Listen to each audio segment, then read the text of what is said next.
السلام علیکم ورحمۃ اللہ وبرکاتہ۔ الحمد لولیہ والصلاة والسلام علی نبی وآلہ وصحبہ وبارک وسلم۔ قال اللہ تعالی وتبارک فی القرآن المجید والفرقان الحمید۔ بسم اللہ الرحمن الرحیم۔ من عمل صالحا من ذکر او انثى وهو مؤمن فلنحيينه حیاتا طیبہ۔ صدق اللہ مولانا العظیم وصدق رسولہ النبی الکریم الرؤوف الرحیم۔ اللہم نور قلوبنا بالقرآن وزین اخلاقنا بالقرآن وادخلنا الجنة بالقرآن ونجنا من النار بالقرآن۔ قال اللہ تعالی وتبارک فی شان حبیبہ مخبرا وآمرا ان اللہ وملائکتہ یصلون علی النبی یا ایہا الذین آمنوا صلوا علیہ وسلموا تسلیما۔ اللہم صل علی سیدنا و مولانا محمد معدن الجود والکرم صلاۃ و سلاما علیک یا سیدی یا رسول اللہ۔ حمد و تعریف و توصیف اللہ جل مجدہ الکریم کی ذات بابرکات کے لیے، جو خالق کائنات بھی ہے اور مالک شش جہات بھی۔ اللہ جل وعلا کی حمد و ثنا کے بعد رسول رحمت، شفیع معظم، نبی محتشم حضور ختمی المرتبت صلی اللہ علیہ وآلہ وسلم کے حضور ناز میں اپنی عقیدتوں، ارادتوں اور محبتوں کا خراج پیش کرنے کے بعد واجب الاحترام ذوی الاحتشام صاحب صدر، صاحب زادگان، اشراف سادات چک سادہ شریف، ذی وقار علماء کرام، مہمانان محتشم، السلام علیکم ورحمۃ اللہ وبرکاتہ۔ پہلی مرتبہ یہاں حاضر ہونے کا شرف نصیب ہوا۔ بارگاہ عزدی میں دعا ہے کہ سادات چک سادہ شریف کے فیوز و برکات سے میں اور آپ نوازے جائیں اور ہم سب کے باطن نور الہی سے معمور ہوں۔ کتاب رحمت قرآن مجید سے جو کلمات میں نے تلاوت کیے ہیں، ان میں ارشاد فرمایا گیا، جو اچھے اعمال بجا لائیں، مرد ہوں یا عورت، شرط ہے کہ اچھے اور صالح اعمال بجا لانے والے مومن ہوں، فَلَنُحْيِيَنَّهُ حَيَاةً طَيِّبَةً، تو ہم انہیں پاکیزہ ستھری زندگی سے مالا مال کرتے ہیں۔ یہ میرے رب کا وعدہ ہے کہ جو میرا ہو جائے پھر میں اس کو مرنے نہیں دیتا، ابدی سرمدی زندگی سے نواز دیتا ہوں۔ دنیا پر کتنے لوگ آئے اور چلے گئے، آج ان کا نام و نشان بھی موجود نہیں ہے۔ بڑے بڑے شہنشاہ، کج کلا، تاجدار، جن کا طوطی بولتا تھا، نقارے بجتے تھے، لیکن آج زمانہ ان کا نام بھی نہیں جانتا۔ مٹ گیا مشتاق دل سے رنگ یاد رفتگاں، پھول مہنگے ہو گئے، قبریں پرانی ہو گئیں۔ کتنے لوگ تھے کہ جب چلتے تھے تو ہٹو بچوں کی صدائیں آتی تھی، حق نقارے بجتے تھے، اور کس طرح سے ان کے استقبال ہوتے تھے۔ آج ان کی قبروں کی مٹی بھی زمین کے ساتھ جڑی ہے اور ان کی شناخت زمانے کو نہیں۔ میں آپ سے پوچھوں کہ جس زمانے میں میرے اور آپ کے آقا و مولا حضور ختم المرتبت صلی اللہ علیہ وآلہ وسلم تشریف لائے، اس زمانے کے خاقان کا نام کیا تھا؟ تو شاید اس بھری بزم میں کوئی چند لوگ ہوں جو مجھے اس دور کے خاقان کا نام بتا سکیں۔ اچھا، میں پوچھتا ہوں کہ اس دور کے کیسر کا نام کیا تھا؟ اس دور کی سپر طاقت کا حکمران، رومن امپائر کا شہنشاہ جس کا ناقوس بجتا تھا، تو شاید بہت تھوڑے لوگ ہوں گے جو مجھے اس عہد کے کیسر کا نام بتا سکیں۔ چلو میں پوچھتا ہوں، اس زمانے کے کسریٰ کا نام کیا تھا؟ 3150 سال تخت ایران پہ حکومت کرنے والا یہ ایک خاندان، یکے بعد دیگرے 150 حکمران اسی ایک خاندان کے تخت نشین ہوتے ہیں۔ اتنا طویل دور حکمرانی جب حضور تشریف لائے تھے تو اس زمانے کے کسریٰ ایران کا نام کیا تھا؟ تو وہ بھی بہت تھوڑے ہوں گے جو مجھے بتا سکیں کہ اس دور کے کسریٰ کا نام کیا تھا۔ اس دور کی بہت بڑی دوسری سپر طاقت اور اس کا شہنشاہ، آج اس کا نام بھی بہت تھوڑے لوگ جانتے ہیں۔ نہ کیسر کا نام یاد رہا، نہ کسریٰ کا نام یاد رہا، نہ خاقان کا نام یاد رہا۔ اور اگر میں اس محفل میں موجود سب سے کم عمر بچے سے پوچھوں کہ میرے حضور کے مؤذن کا نام کیا تھا، تو وہ سر اٹھا کے بلال حبشی کا نام لے گا یا نہیں لے گا؟ یار کیسر روم کا نام تو زمانے کو یاد نہیں ہے، کسریٰ ایران کا نام تو زمانے کو یاد نہیں ہے، اس دور کے خاقان کا نام تو حرف غلط کی طرح مٹ گیا، لیکن حضور کے مؤذن کا نام آج بھی روحوں پہ نقش ہے۔ اقبال یہ کس کے عشق کا فیضام ہے، رومی فنا ہوا حبشی کو دوام ہے۔ اقبال نے کہا کہ اس دور کے شہنشاہ کا نام زمانہ بھول گیا ہے اور بلال حبشی کا نام آج بھی روحوں کے اوپر نقش ہے۔ تو سلطنت روم کا شہنشاہ، آپ لاہور جاتے ہیں تو راوی کے اس پار جہانگیر کا مقبرہ ہے، دن کو جائیں یا رات کو وہاں آپ کو حسرتیں برستی دکھائی دیتی ہیں۔ اب وہاں ایک پارک بن گیا ہے جس کے دم سے کچھ رونق ہو گئی اور چھٹی کے دن کچھ لوگوں کا ہجوم ہو جاتا ہے، لیکن خالص احاطہ جو مقبرے کا ہے وہاں وحشتیں برستی دکھائی دیتی ہیں۔ وہاں آپ کو جانوروں کی پڑی ہوئی بینٹیں تو دکھائی دے گی، گلاب کی پتیاں نظر نہیں آئیں گی۔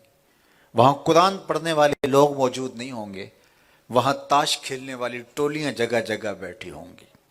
یہ بر صغیر کا مطلق العنان حکمران تھا، پوری راجدانی کا شہنشاہ۔ جب گھر سے نکلتا نکارے بجتے، آج اس کی قبر پہ حسرتیں برس رہی۔ اس کی بیوی ملکہ نور جہاں کا مقبرہ بھی ساتھ ہے۔ بادشاہ جب تخت پہ بیٹھتا تھا تو پیچھے پردہ لٹکتا تھا اور یہ پردے کے پیچھے بیٹھتی، کوئی فیصلہ اسے پسند نہ ہوتا تو پیچھے سے کمر ٹھونکتی، بادشاہ فیصلہ تبدیل کر لیتا۔ جس کے اشارہ ابرو پہ ہندوستان کی تقدیر کے فیصلے لکھے تھے، آج اس کی قبر بھی اندھیرے میں ڈوبی ہے۔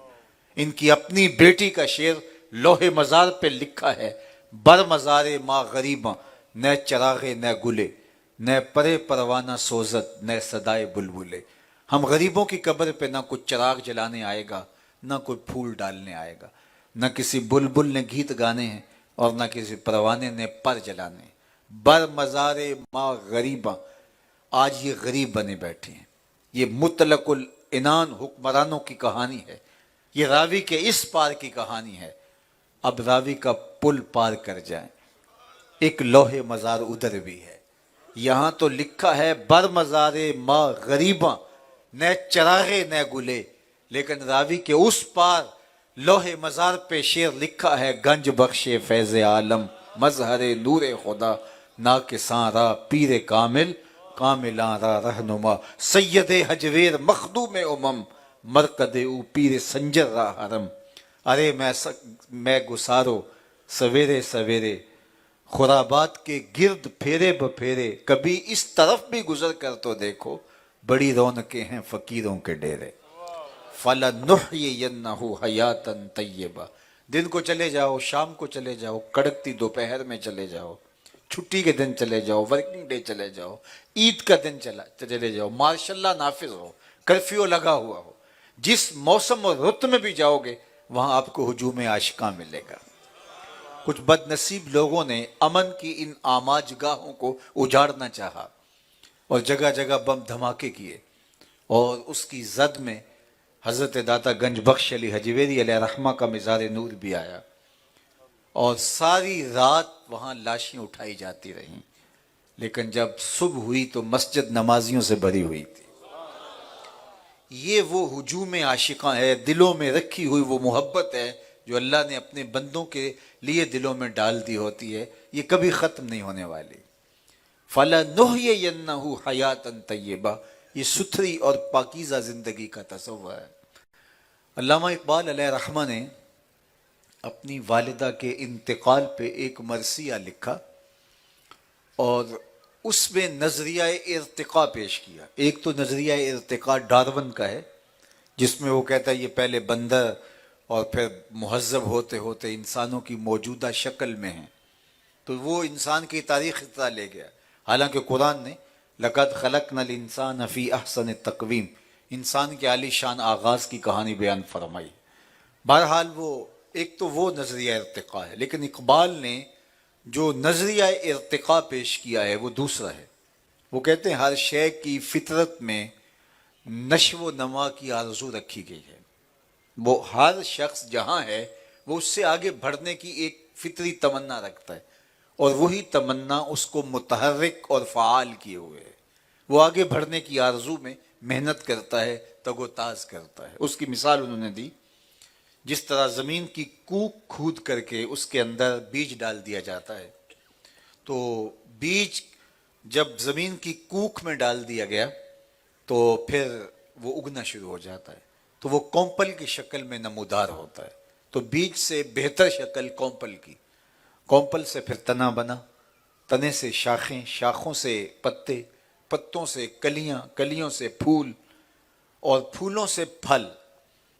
تو یہ تدریجاً اس کا ارتقاء تھا، ہر شکل سے آنے والی شکل بہتر تھی۔ اب پھل جب بن گیا تو اس سے بہتر شکل اس عالم رنگ و بو میں اس بیج کے لیے نہیں تھی، تو وہ پھل پک کر دوبارہ پھر بیج بن گیا، اور پہلے ایک بیج تھا، اب کئی بیج بنے، اور اب وہ تہے مزار آیا، تہے زمین آیا، تو وہ باغ بن کے ہوگا۔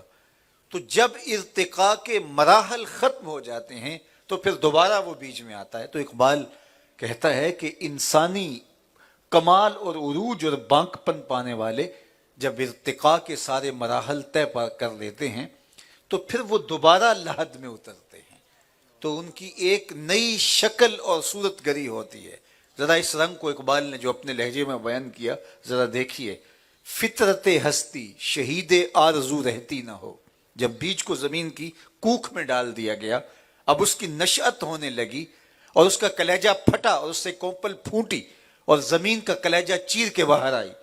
فطرت ہستی شہید آرزو رہتی نہ ہو، خوب تر پیکر کی اس کو جستجو رہتی نہ ہو، موت کو سمجھا ہے غافل اختتام زندگی، یہ ہے شام زندگی صبح دوام زندگی، یہ ہے فَلَنُحْيِيَنَّهُ حَيَاتًا طَيِّبَةً کا روپ۔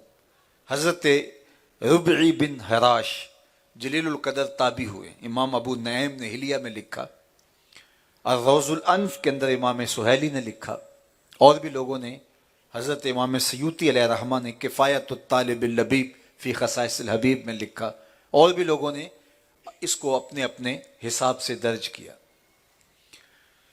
ساری زندگی نہیں ہنسے، فرماتے تھے کیا خبر میرا انجام کیا ہوگا، اور جب تک یہ معلوم نہ ہو کہ میرا خیر کیا ہے اس وقت تک دھڑکا لگا رہے اور انسان بے چین رہے، تو یہ اس کی زندگی کی احتیاط ہے۔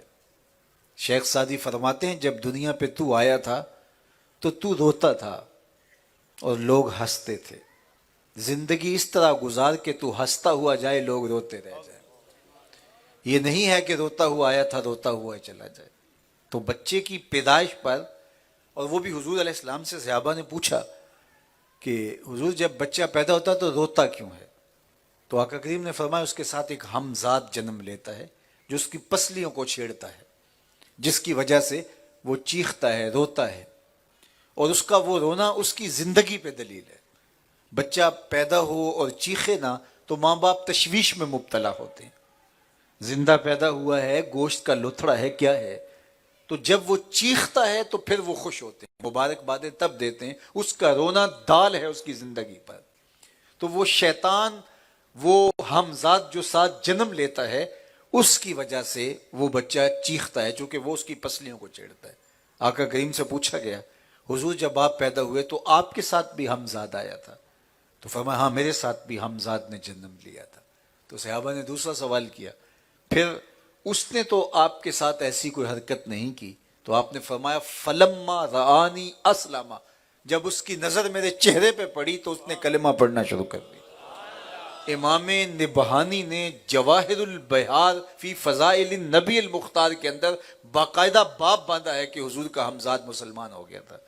تو حضور کا چہرہ ہی ایسا تھا کہ جو دیکھتا دیکھنے والا کلمے پکارنے لگ جاتا۔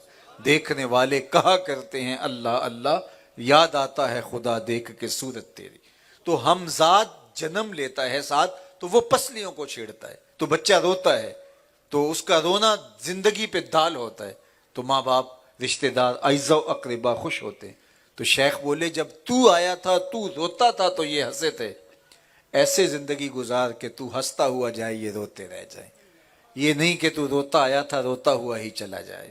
زندگی اس احتیاط سے، اس حزم سے اور اس خوبصورتی کے ساتھ تجھے بسر کرنا ہوگی۔ تو ربی بن حراش کہنے لگے کہ میں ساری زندگی نہیں ہنسوں گا جب تک مجھے یہ معلوم نہ ہو جائے کہ میرا انجام کیا ہے۔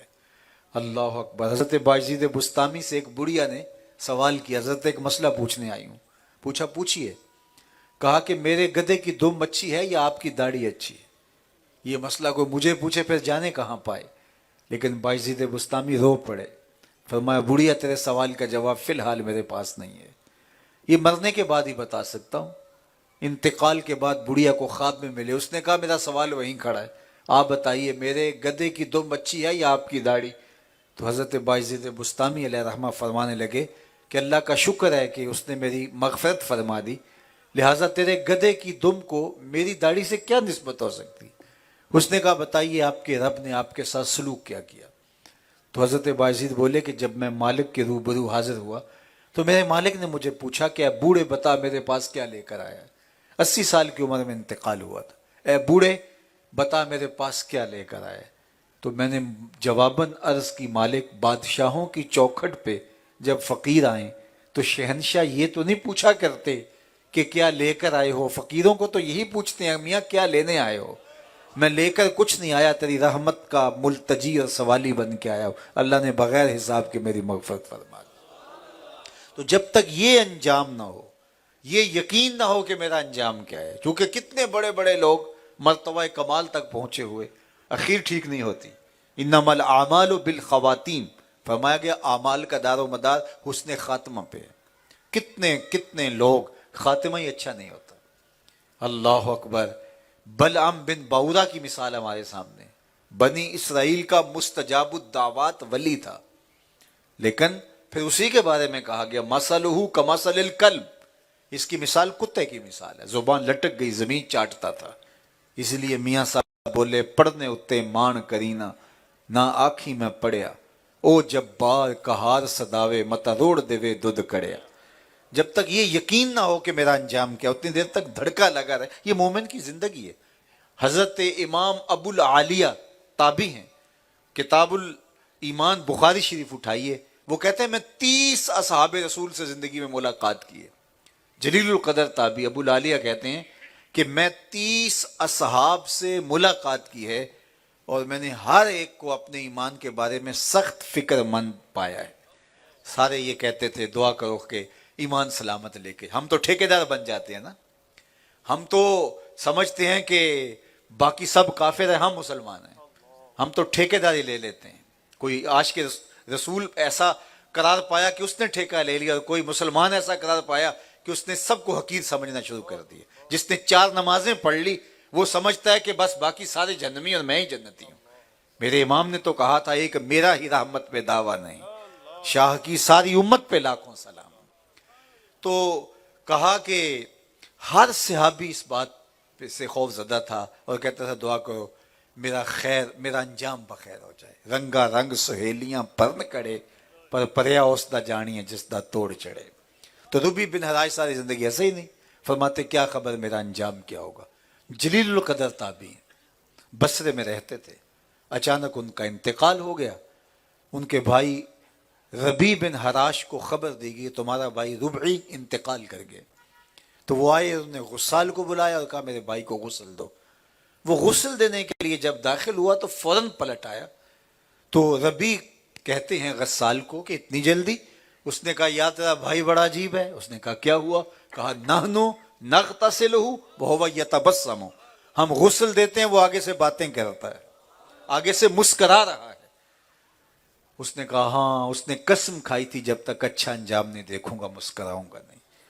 آج وہ مسکرا رہا ہے تو لگتا اس نے انجام بخیر دیکھ لیا. نشان مرد مومن باتو گوئم, اقبال نے کہا تھا نشان مرد مومن باتو گوئم, چو مرگ آئے تبسم بر لب اوست.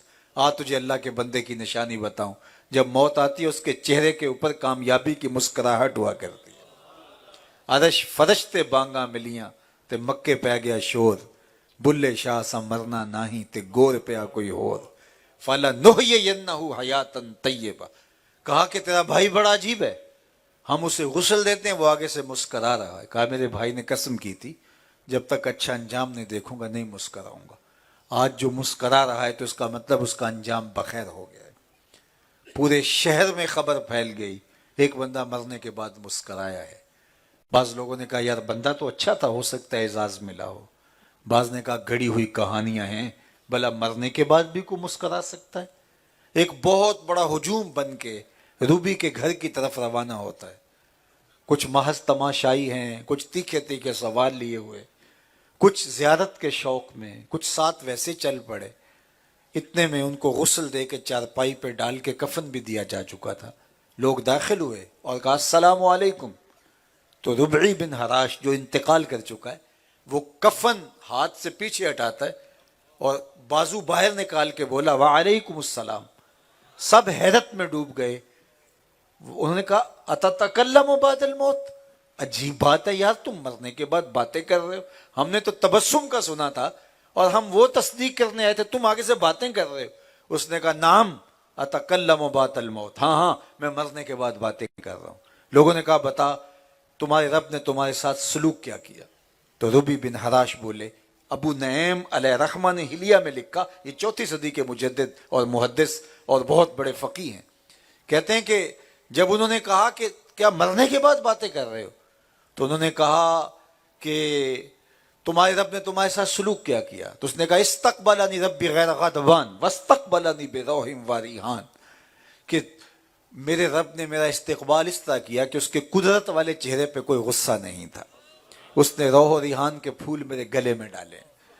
لوگوں نے کہا بتا کہ وہاں کے معاملے کیا ہیں؟ شکر ہے ایک مرنے والا بول پڑا, گدر کی بات پوچھنے لگا, گدر کا سوال کرنے لگا.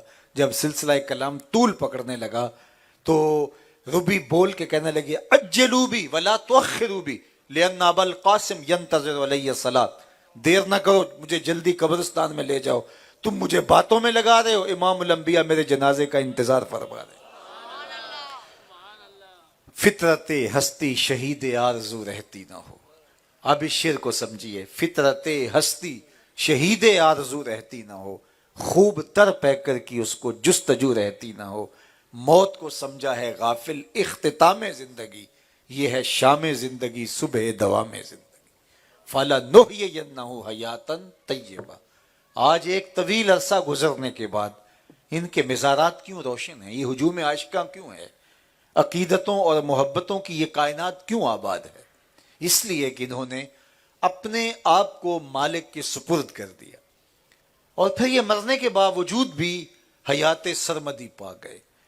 یہ موتو قبل ان تموتو, مرنے سے قبل ہی اپنے آپ کو اس دائرے میں لے گئے. آج کل کی نسل نو جانتی ہے الجبرے کا ایک قاعدہ ہے کہ جب نفی نفی سے ضرب کھاتی ہے تو جواب جمع کی شکل میں آتا ہے. نفی جب نفی سے ضرب کھائے تو جمع ہوتی ہے. تو جو مرنے سے پہلے ہی مر چکے, تو ایک تو موت وہ واقعہ ہو گئی, جب دوبارہ موت آئی تو موت نے موت سے نفی سے جب ضرب کھائی تو یہ حیات ابدی بن جاتی ہے.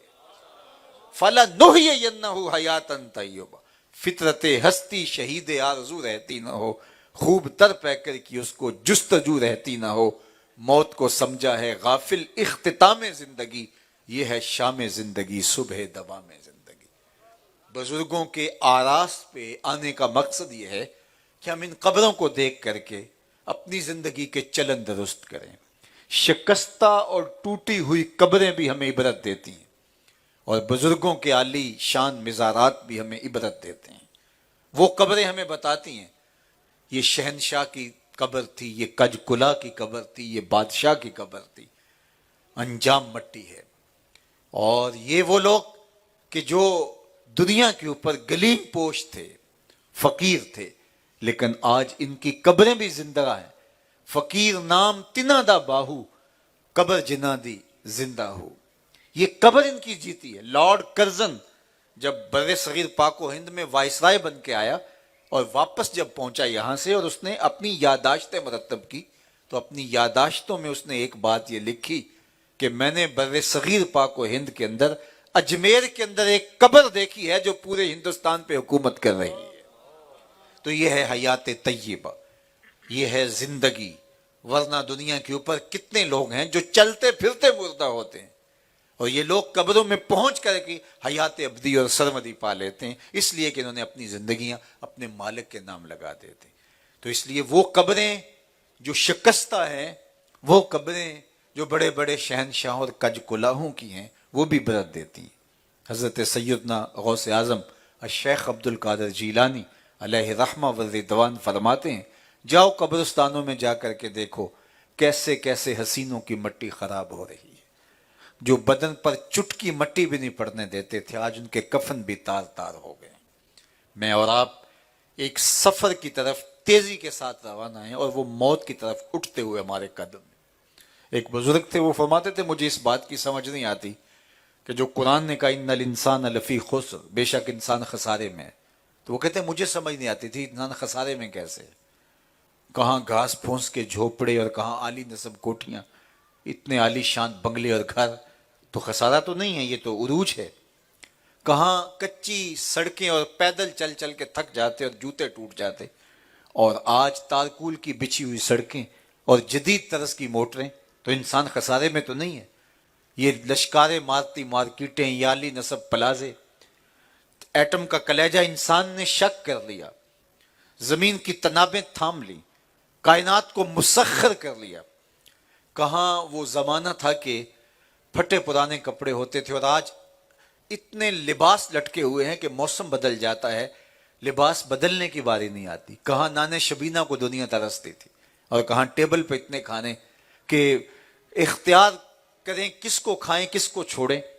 تو آج انسان تنزل کی طرف تو نہیں، مادی ترقیوں کی طرف ہے۔ تو قرآن نے کہا کہ انسان خسارے میں ہے۔ وہ کہتے مجھے اس بات کی سمجھ نہیں آتی تھی۔ ایک دن میں سمرقند کے بازار سے گزر رہا تھا، وہاں ایک آدمی پھٹے کے اوپر برف رکھ کے بیچ رہا تھا، اور ساتھ آواز لگا رہا تھا۔ اس کی آواز کیا تھی؟ ارحموا ارحموا علی من یذوب راس مالہ، او گزرنے والو میرے پہ ترس کھاؤ، میں ایسا تاجر ہوں جس کا راس المال پگھلتا چلا جا رہا ہے۔ جو برف ایک ایسا سودا ہے کہ جو گاہک کا انتظار نہیں کرتا۔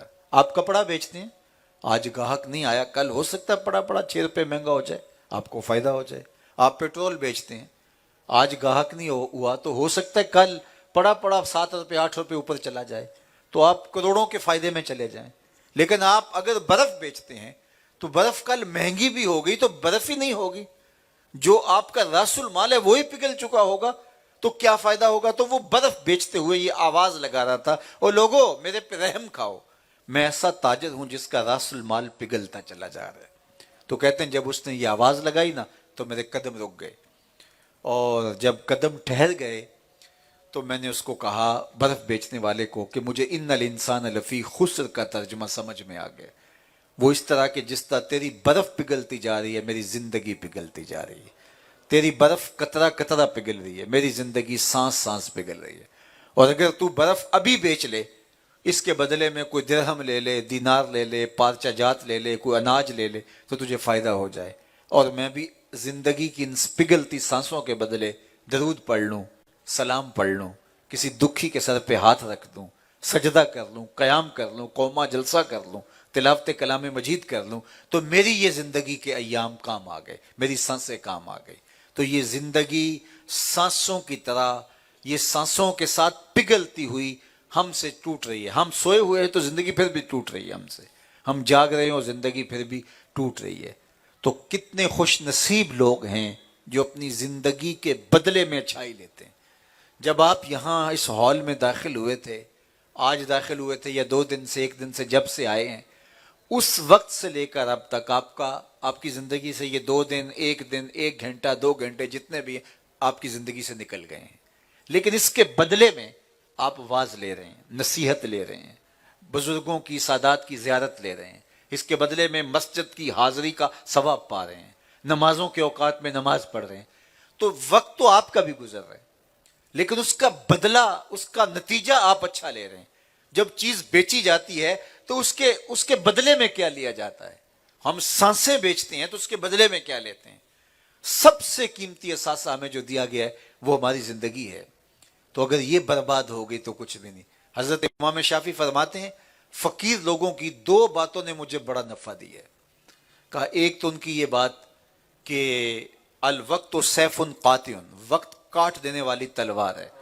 اگر وقت کو تم نہیں کاٹو گے تو وقت تمہیں کاٹ دے گا. اب تمہاری مرضی ہے کہ تم وقت کاٹتے ہو یا وقت تمہیں کاٹتا ہے.